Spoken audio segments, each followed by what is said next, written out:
Hai teman-teman, di sini aku mau ceritain kisah horor yang aku rasain sendiri. Jadi ini kisah nyata yang bener-bener di depan mata aku bener-bener lihat sendiri. Jadi di keluarga aku tuh kan ada saudara yang bisa membantu menyembuhkan sakit yang aneh. Jadi bantunya ini tuh dengan cara bukan pengobatan alternatif dukun-dukun ya, tapi dengan cara pengobatan yang berdoa bareng-bareng, berzikir kayak gitu. Nah, pada suatu hari tahun 2012, sekitar 2011-2012, datanglah seorang ibu-ibu usianya sekitar 40 ke 50 tahun. Ibu-ibu ini tuh mengeluh sakit banget katanya. Jadi sakitnya ibu ini tuh datang dan pergi. Sakitnya itu selalu pas banget 45 hari sekali. Dia tuh sakit ini udah bertahun-tahun. Dia udah berobat kemanapun. Dia orangnya realistis banget. Jadi dia mikirnya dia sakitnya ini pasti sakit karena medis. Tapi ternyata setelah beberapa tahun kok nggak sembuh-sembuh, dan sakitnya selalu 45 hari sekali tuh datang. Nah akhirnya dia datanglah ke rumah, kemudian dia cerita di hari itu dia sebenarnya masih sakit, cuman sakitnya udah mau sembuh. Jadi ibunya ini tuh 45 hari sekali itu sakit, dan sakitnya tuh pas banget pasti seminggu atau 2 minggu baru sembuh. Dan ketika udah sembuh, sakitnya itu tidak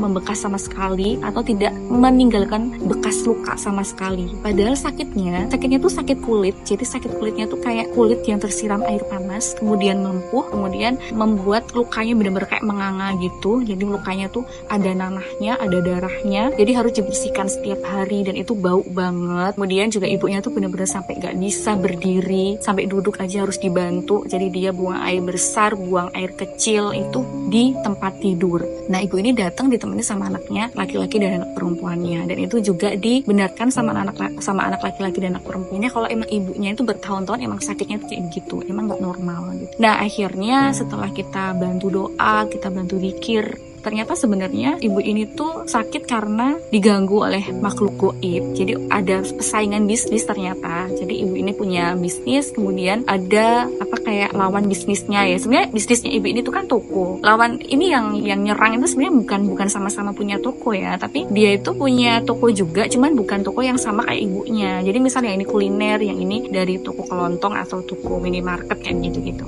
Nah, ternyata sama si ibu ini tuh ketika diingat-ingat, itu tuh emang setiap kali mau 45 hari nih ya, misalnya tepat di Selasa Wage misalnya. Nah, 3 hari sebelum Selasa Wage ini itu orangnya selalu datang bawa makanan. Nah, karena ibu ini tuh orangnya tuh nggak pernah punya pikiran negatif ke orang lain, akhirnya dia terima aja, ya dia makan aja gitu. Nah ternyata itu masuknya tuh dari situ gitu. Ini percaya nggak percaya, tapi ini benar-benar terjadi. Nah ketika dibantu zikir, berdoa, kemudian saudara aku juga bilang ke ibu ini untuk memperbaiki ibadahnya, memperbaiki sedekah, memperbaiki zikir, kemudian mendekat kepada keluarga karena ibu ini emang agak jauh sama keluarganya. Dan yang paling penting lagi,